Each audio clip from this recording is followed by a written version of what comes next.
Welcome. I'm going to show you how to use SnapNrack's Blueprint design tool to generate a bill of materials for a racking system. So from the SnapNrack website, you're going to click on the Design Tool tab. It's going to take you to a page like this. If you don't already have an account, it's really easy to sign up for one. I already have one, so I'm going to shortcut it, and we're just going to go ahead and get started with one. Enter a project name. I'm just going to do a dummy address here for us, and you can pick your racking system. We have our ground mounts, ultra rail, top speed universal, and top speed original racking systems to pick from. I'm going to default to ultra rail because that is the most common racking system used by our customers, but I'm going to show you how to use the other racking systems as well. One thing to note here is that if you do design with a ground mount system, you cannot switch back to a rooftop racking system. So this demonstration is going to focus on the rooftop racking systems for now. We have a long list of modules in here, module manufacturers and their modules, I should say. If you don't have a module manufacturer, or you want to enter a custom module in here, it's really easy. You're just going to go ahead and enter the length, width, weight, rated power, frame color, all this information, and you'll have a custom module that our tool can run with. I'm just going to go ahead and pick a dummy module for us to use here with these certainties. All right, and now we have our environmental details page. Pick your exposure category, your building code cycle, enter your wind speed and snow load here, and do a little bit of snow and bump up our wind speed just for fun. All right, and then we're going to go ahead and enter our roof pitch and our roof height. All right, and now we've created our project. So it's going to take us into the next page where we're going to start laying out our system. So our toolbar up here, this is going to be your kind of main navigation. So you can go back. This is our home button. It'll take you back to your blueprint projects. Excuse me. This new or open project, you can start a brand new project from here. You can shortcut it and just enter bill of materials with this. I can go find an existing project from a list of projects I've already created. I can also just go back to my blueprint home here as well. This is a cursor icon. You can select your modules with it. This button here is for drawing in portrait orientation. This button is used for drawing in landscape orientation. This button is going to select the zones for each module that you're drawing. This is a pan feature to click and drag and move around the screen. You can erase modules. We have an undo, redo, and this button here just deletes all the modules you've drawn on your screen. On the left-hand side, you're going to pick all of your hardware. So like I said, we're going to design an ultra rail system here. I'm just going to say it's 24-inch on center rafter spacing. You can pick edge screens, whether you want a deck mount. We have all of our different rail options here, including our domestic options. We have our rail splices, our different mid clamps, end clamps here. And then we also have, of course, our mounts. We have a long list of mounts to pick from. We have our S5 products on here. The only thing that's missing is our tilt-up systems. We do not have a configuration tool for the tilt-up systems yet, but that will be coming online later this year.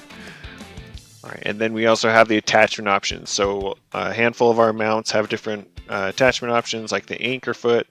The ultra foot deck would be another example where we can mount it to framing or to the sheathing.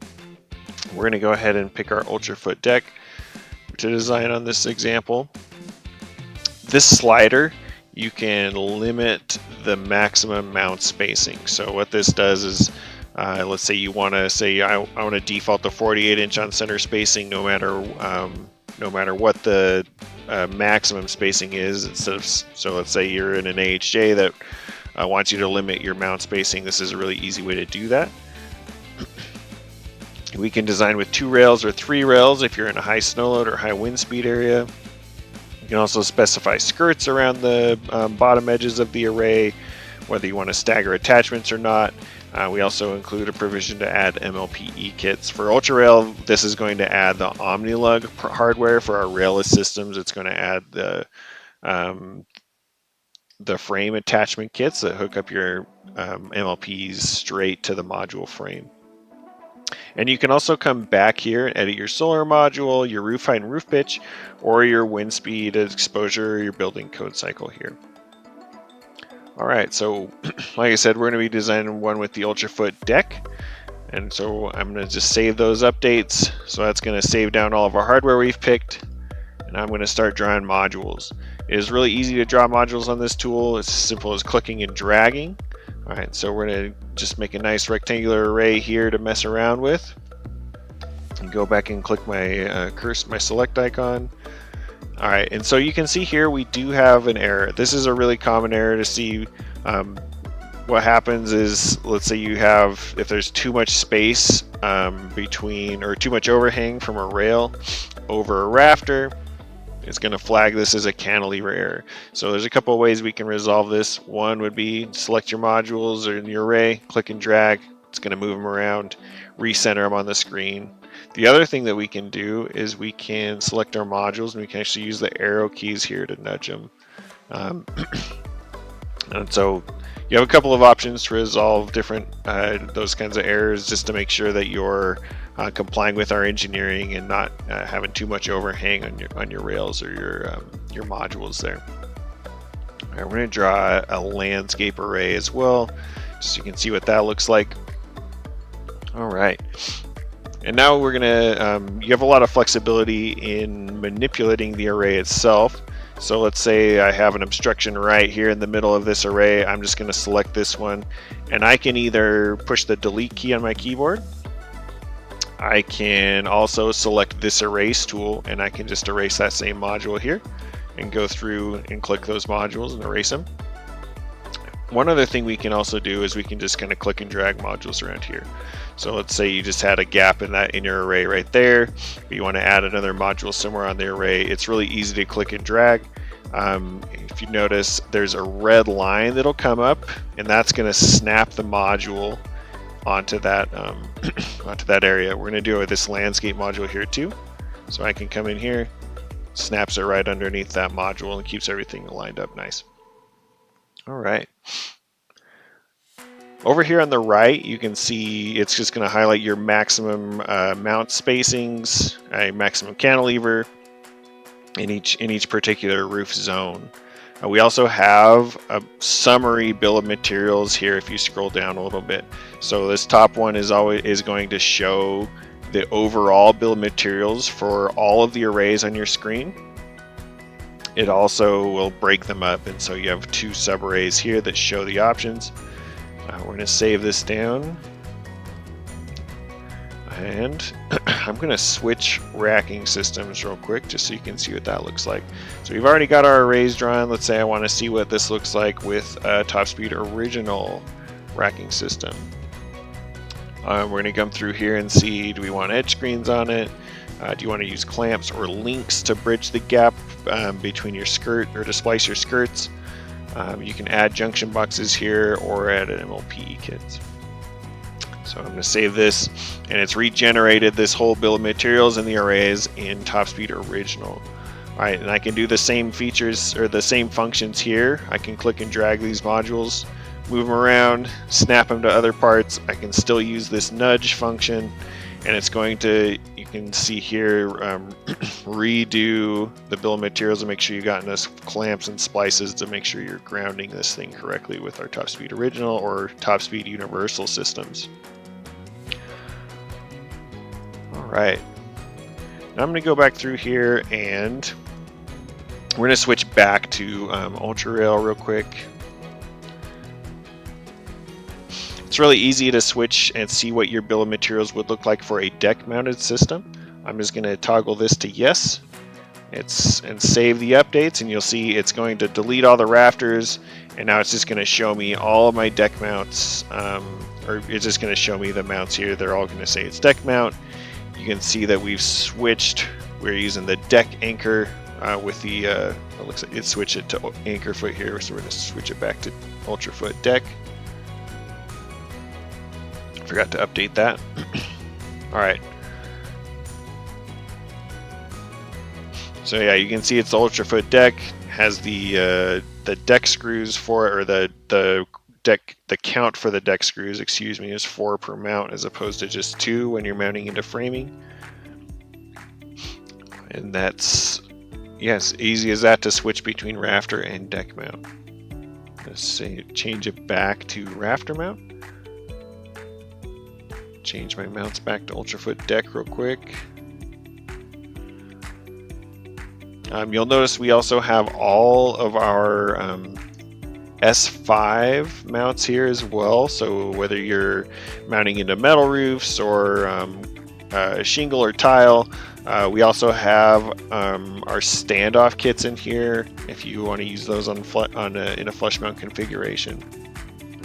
One other thing that a lot of our some of our customers aren't aware of is we offer a deck mount, using a deck mount solution for our tile hooks. So if I want to deck mount and tile, this can be a big time saver in terms of when it's time to install in a tile roof. We actually get pretty good spans out of it just because of the sheer quantity of screws we put on this thing.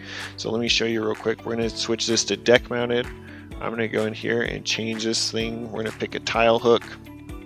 Let's do our adjustable tile hook. All right, and we have the option to use 6 screws or 8 screws. I'm just going to go with 6 here. Save this update. All right, and now we've got a nice bomb with our tile hooks in a deck mount configuration.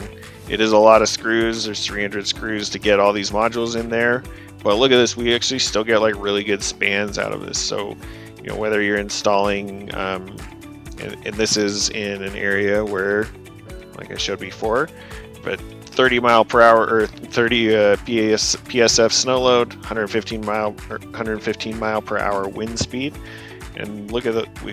Our engineering is pretty flexible on those. This is going to be a really efficient way to install a tile hook if you're interested.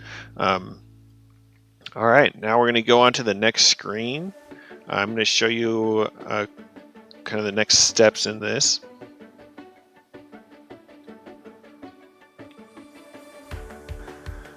All right, so this is going to be the next page where you can review your system setup. So this is just kind of highlighting the preliminary engineering report you're going to get from us. You can come in and adjust any of these quantities. So this is, if let's say you ended up, want to get around using some OmniLugs, you don't need as many on here. I'm going to go ahead and knock that quantity down, and it's going to update the quantity here on the right. So when we print our bill of materials, it's going to show that modified quantity. The other thing that this does is you can add products here. Let's say you want to add some junction boxes to it. There we go. We're going to add a flash box and the internal wiring kit. Confirm those. And so now these are going to show up on the bill of materials as well. And let's say I want to add 2 flash boxes, one for each array. And we'll do another internal wiring kit with that as well. Say you also want to grab some extra the conduit mounts. Add our tile conduit mounts as well. Just grab 5 of those just for fun. All right, and so now you got a nice completed bill of materials here. I showed you how you can modify it and kind of customize this thing. We have the option where you can download a spreadsheet version of this bill of materials, or you can download a PDF version. So the spreadsheet version is handy if you want to use it for like another data entry exercise, and to drop it. It's really easy to drop it into a CAD file, upload it to your CRM or your own tracking tools and stuff, and just track quantities and your supply chain there. We're going to go ahead and print this PDF, and I'll show you the example output.